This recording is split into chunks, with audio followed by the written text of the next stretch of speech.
How many people just saw Crazy Rich Asians for the very first time? Wow, cool. Did you love it? Yeah, it's great. Well, I'm going to introduce you to several key people here. First off, the producers of the film. John Penotti has Ivanhoe Pictures, and he's done many movies and 45 films with a local flavor of Asian cinema as well, which is interesting to talk to him about. Hell or High Water, Brad Status, so many other things. So please welcome John Penotti.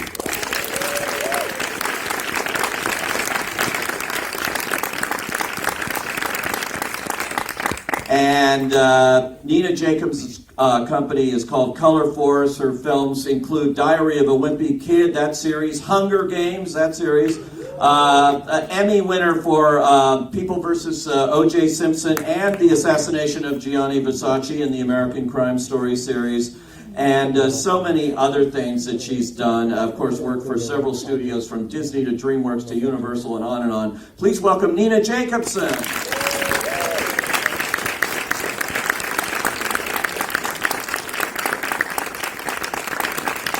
And an extraordinary actor whose work you know from Crouching Tiger, Hidden Dragon, Memoirs of a Geisha, The Lady, up to movies like Guardians of the Galaxy 2 and the James Bond film Tomorrow Never Dies, and so many more. Please welcome Michelle Yeoh.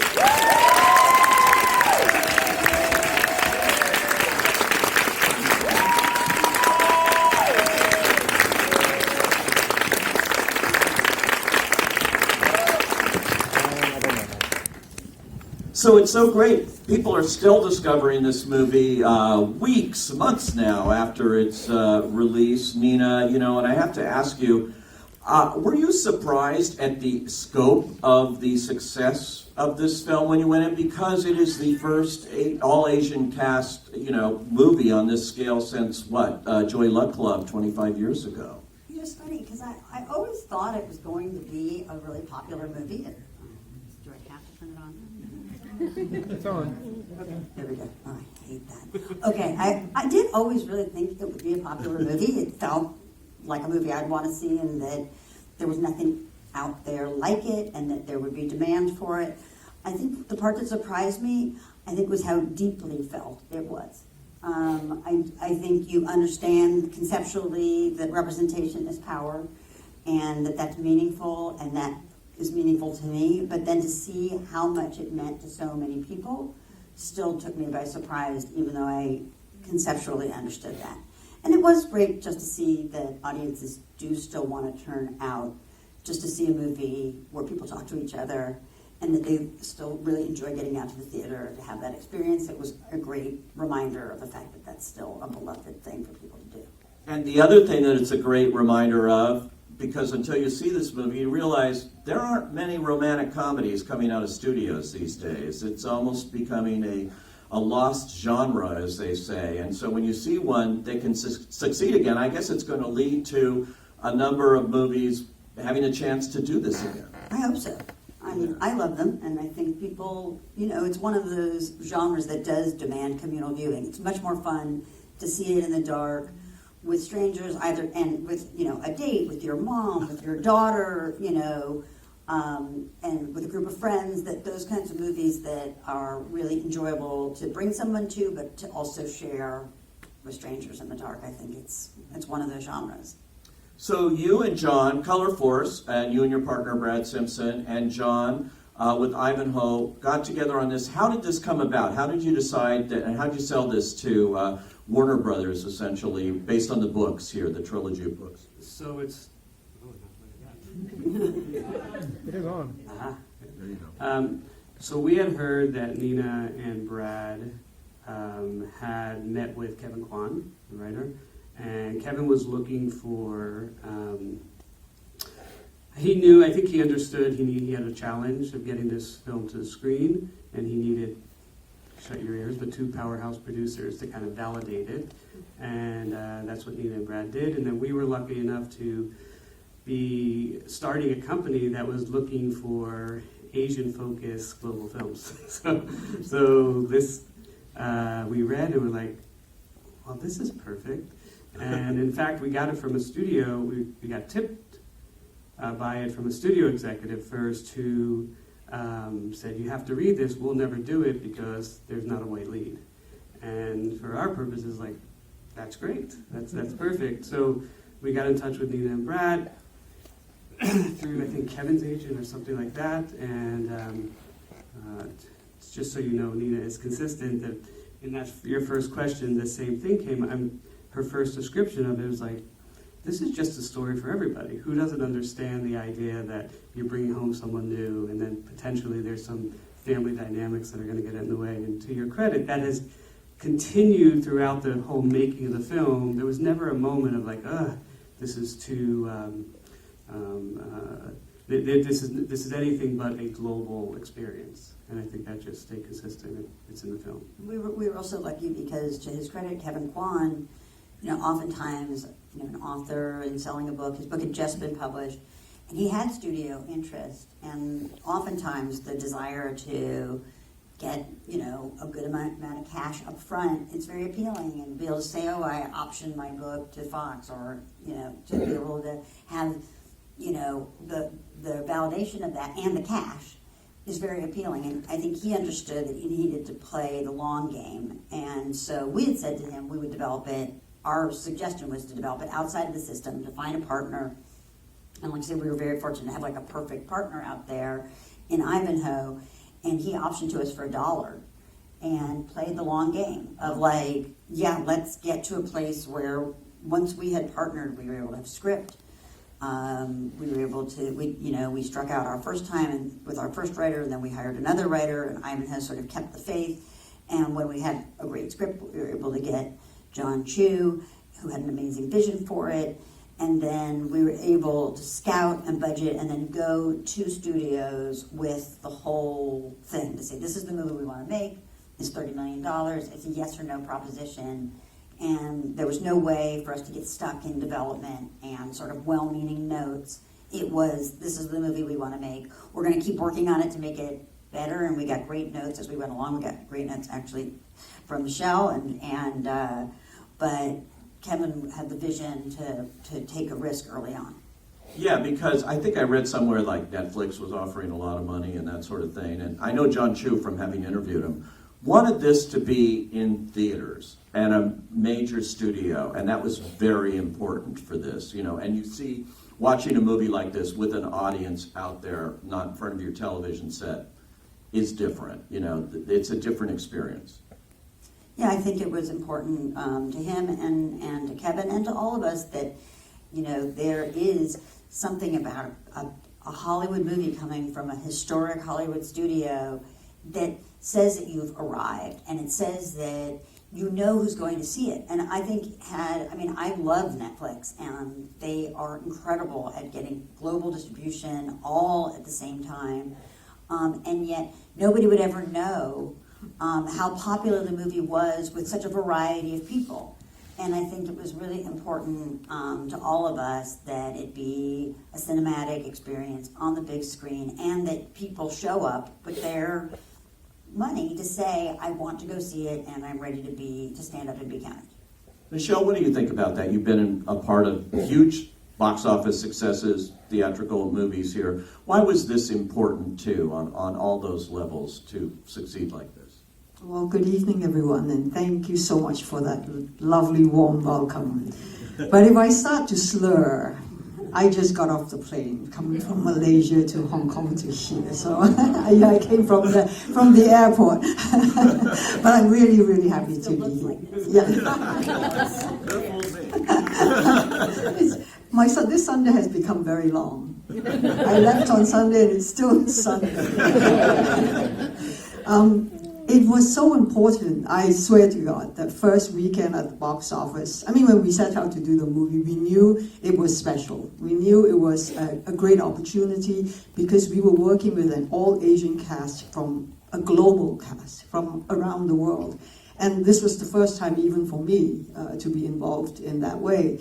I was on my knees praying that weekend because the results meant so much to us. God forbid if we had failed. It would have knocked all the Asian films back another 25 years. So it was very, very, very important. But we really had such a good movie. I mean, you can't create the box office because the audience is very, they have choices. And it is an effort to go to the cinemas. You must love the whole process of it. And if they walk away not satisfied, you know right away, because in today, the word of mouth goes by so quickly. Thank God to Nina and John Chu. You came out with such a inclusive movie. It transcends the race. You forget what it is. It sets the tone, and it transcends all the generations. The kids love it, the adults love it, and then they all watch it with each other. It's such a great shared experience of a feel-good movie, and we've been lacking in that. Like the rom-com, like you say, it's been a long time since, you watch a love story, and it's all about love on all the different levels. The love within the family, true love, romantic love, and then of course, the consumption of food and jewelry and fashion and all these kind of wonderful things. Consumption in this movie is beyond. That's why we're called the Crazy Rich Asians. I'll say right from that opening sequence, you see how crazy rich, and she knows. What I loved about your character, Eleanor, though, is, you could look at her in some other ways if it was done the wrong way as a one-dimensional kind of villain, if you want to use that word. She's not at all. She is a strong-willed mother who's trying to keep her family together and all of that, who thinks she knows what's best for her son, has spent all this time and effort doing that. And that comes across all the way through. She's a fully human being here that you see on screen. Thank you. That's really my homage to all the mothers in the world. Because it's true. I mean, I think all mothers protect their child. And Kevin did write an incredible character. I mean, from the prologue and the book, he had me there already, when she bought the hotel. Right. So she is such a powerful human being. And I needed her to come across as that, but not just being a mean mother. That's not her intention. Her motivation always comes from love, whether it's for love for her son. And she, at the end, recognized the strength in this young lady, which she thought that she couldn't have. Because in our society, we do become very cliquey. We stay within our own group and things like that. And she felt that this young girl would be a fish out of water, which she would be, because, there's so many traditions that we have to live by. So she was such a fabulous character to play, because there were so many nuances. And thanks to Nina and John, because when we first spoke about it, because from the book, it was a powerful character. But how do we make her a little bit more complex? And the addition of the mother-in-law, which constantly reminded her, you're really not good enough, you still haven't got it right after so many years. So she felt for Rachel, almost I don't think you want to be in this position, seriously, because it's a lot about putting someone, the whole family, before yourself, that sacrifice. And she felt that she wasn't doing a sacrifice. It was a privilege for her. But would you be able to do that? That was her question to Rachel at that point. But she was scary, though, when she came at her. You will never be enough. Yeah. She is. She carries herself like that, too. But boy, that Mahjong game, the complexity between you and the way it was played with the game, I don't play Mahjong, my wife does, so. But it's like, boom-ba-da-boom. Yeah, that was riveting to watch. The rhythm of it, the rhythm of the acting. Not the way that John never explained. We never explained, okay, what John is Mahjong? Otherwise, it will be John Chu. Because, you just assume you should know this. And if you're interested, you will learn the game. And it's a very fascinating game which we play all the time. But it is a game of strategy, and so through that game it was a confrontation, and it was very, very well executed. Beautifully. It's a very loud game, too. Oh, yeah. Michelle really had really thoughtful notes about, because it's very easy to have the obstacle between lovers to just feel like it's easy to hate whoever is the obstacle, and the idea of that what makes a great obstacle is that there's an enormous pull, and there had to be a real desire to see that you don't want him to lose his family.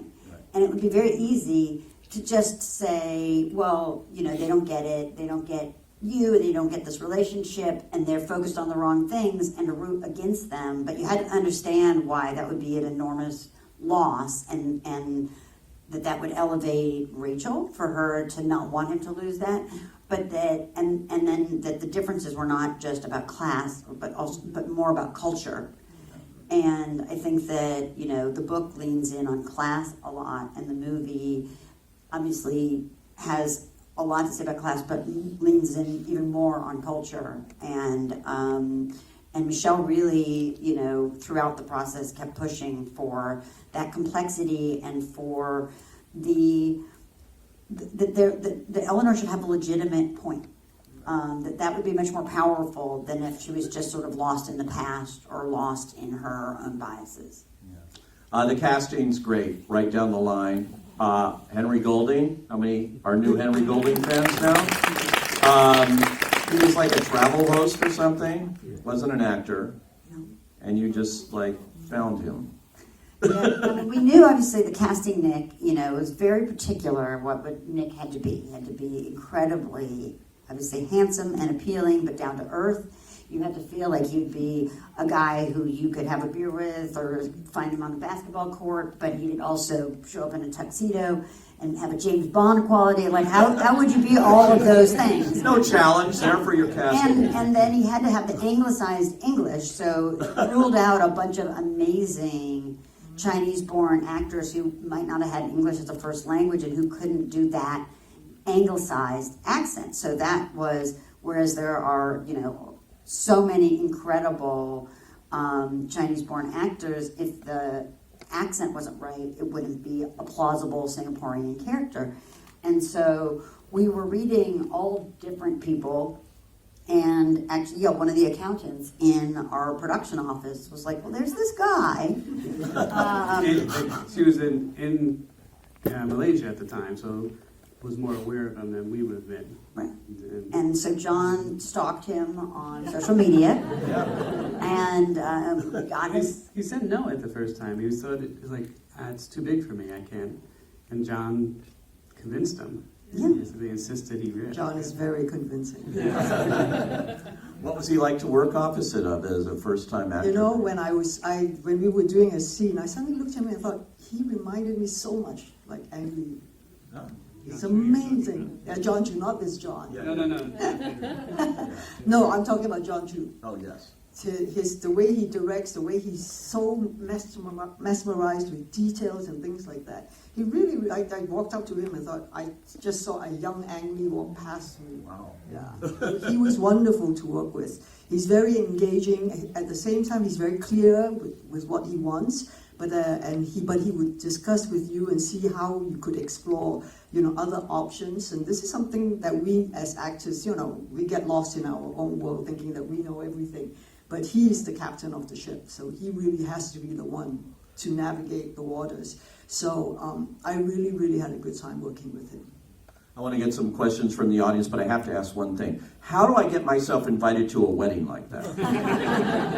You must know Crazy all Rich over Asians. China right I just want to go and sit in the shrubbery, and you know, you walk down the water. At $40 million wedding, supposedly. Wow. I thought the production design in this movie was exceptional. I do a shout out to Nelson Coates. Especially because so much of it we shot in Kuala Lumpur, so we only had, you know, of our 8 weeks, we were 5 in Kuala Lumpur and Malaysia, 3 in Singapore. So we pretend to be many places that we're not.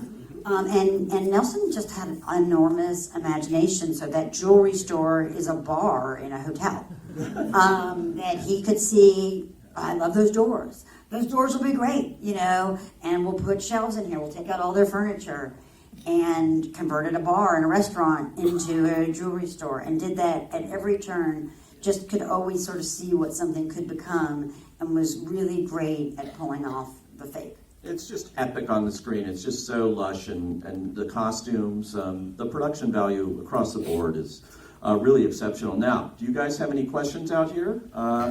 Or just continue staring at us like this? Nobody has any questions. Oh, yes, right here. Hi. Hi, good evening. That mahjong scene that you guys did, how intense was it? Because I went to an event where Kevin was talking about it, but I wanted to hear your side. Like, how was it filming? I mean, when you guys were filming it, what was that scene like? And how intense was it? How intense was the mahjong scene when you were filming it, in terms of that? Constance, I was going to call her Rachel. Constance is wonderful to work with. She's such a talented actress. And when we sat down on it, John basically said, "You girls go for it." And I think the most important thing is we both knew our characters so well but it's like it always is the nuances that makes it believable, right? You felt the love that she had for my son. And at the same time, you felt how she was struggling to keep herself under control as well. And I think it was because having that game, that movement, yet within the turmoil that was inside the two of us, just like and never exploding, made it much more powerful. So there was things happening. It's like, boom, I want this, I'm taking it from you now, and you're taking it back, and I'm taking it again. That was the physical side that was going on. It's like if I was doing an action movie, it would be that sparring, ta, ta, ta, ta, ta. But at the same time, but here it wasn't with hands or whatever, but it was with the words and the meaning behind it all. It's like, I'm willing to give it all up. And one day you will look back and you will remember me. So it hits, that was the moment when she felt, this girl is something. She is willing to sacrifice her love because she doesn't want to put my son in a very hard place. So it was very, very beautiful. And it was not in the book. This was something that you all created, and it works so well. It sort of ties in with the beginning of the movie where she was teaching about poker, and then, at the end you wrap it up. It comes almost like a full circle, regardless of whether you are living in New York or in Asia. The sentiments, the feeling is the same. Was Constance Wu always your first choice in this role? She's obvious, we know her from Fresh Off the Boat currently, but was she the one that you were always looking at? She was sort of the template of the character. It would be like someone like Constance Wu, and then to her credit, she actually, before we really even started auditioning people, she wrote this really impassioned email to John saying why she felt like it had to be her and how much it meant to her and why it meant so much to her and how she just put her heart on her sleeve in a way that very few actresses are willing to do. And she just put herself out there early on and made the case as well, once she saw the movie was coming together, that we should wait for her. So you waited for her? We waited for her. We had to wait about 5 months for her to finish her show. But she really was that all-American girl. She was the girl next door. That's really you had to feel like, I know this girl. I've gone to school with this girl, I live near this girl, I know this girl, and she has a very all-American quality. Yes, right there. It was really funny. I was wondering how much improv was it with the cast, and how much rehearsal time did everybody have together? Because it felt so everybody just meshed together just perfectly, and that's really I thought made it just super funny. How much improv, and how long was the shooting schedule, by the way? We were 8 weeks. Yeah, 8 weeks. 8 weeks. So did you have rehearsal time, or? There was a fair amount, maybe a week or so. But John was very clever in casting, at least on the comedic side, Awkwafina, Ken, Nico, people who really have chops. And the vast amount was scripted. However, there's clearly some terrific work by Ken and Awkwafina in particular. But he just knew they were secret weapons, and he. How do you script some of those things that you did? It was really funny. I was stunned how funny it was. That's great. I didn't know. You don't see that Because much they're funny. really, really smart as well. Yeah, you don't see that much funny anymore. And it was hilarious. So congratulations. But it's hard working with them when they're always going off. Okay, please come back. Yeah, hi. What kind of response in like China and other Asian countries have they had towards this Interesting question. He's wondering what the response is in China and Asian countries. I don't think it's played China yet, right? I mean, there's all kinds of rules to get a We run. just got our go-ahead. You just got your it. go-ahead for China. And so that's November 30th, and that's its own boondoggle to figure that out. But the rest of Asia, we've had pretty great results. Like Singapore, not surprisingly, it's the biggest romantic comedy I think ever. Malaysia, gigantic. Philippines, gigantic. Indonesia, which we have to deal with, all kinds of advertisements for like products are out there, just completely stealing the poster and having images of actors or models in the same kind of pose as Henry. Yeah, so there's been terrific. I mean, crazy. And they're just selling like Downy, just like in Subway with a poster. Someone's got to do something. So there has been great uptake. China will be interesting because it will be a big release. It's the 30th. However, it's very hard to have visibility sometimes you don't have a lot of time to promote it. It's just, we found out last week and it comes out November 30th. However, we know that it's been a big talking point, at least in social media, and et cetera, so there is awareness.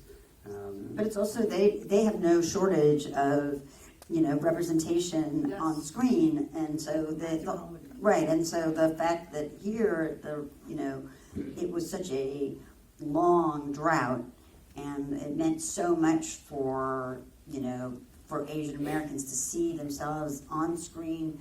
I was told that people could not think of any movie where an Asian man and an Asian woman kissed each other on screen in an American film.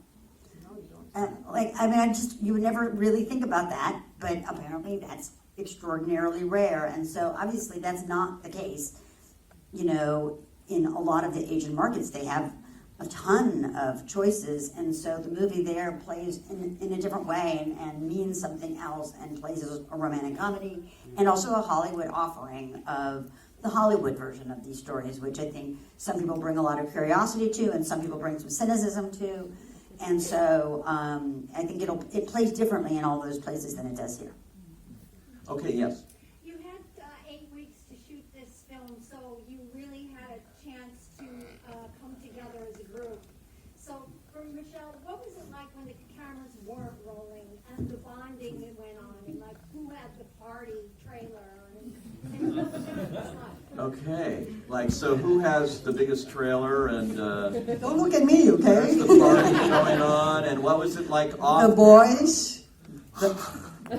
I will be like, I think you guys finished work a long time ago. They'd still be in the room playing computer games together. So they bonded so well. They went to karaoke, they went having midnight snacks and food all the time, constantly. Unfortunately, I was not so, I didn't get such a good time. My role was technically more serious. So every time I walked in, it was very serious. Oh, here she is again. Here she is. Everybody. But at that time, I was straddling two movies. So I was filming in China for a movie by Master Yuen Woo-ping, and that was an action movie, Yip Man, the spin-off of Yip Man. So I had to remind myself when I was Eleanor Young was don't get physical. No, suddenly go, oh, sorry, wrong movie. That would not have been good for the show. That is the inevitable sequel.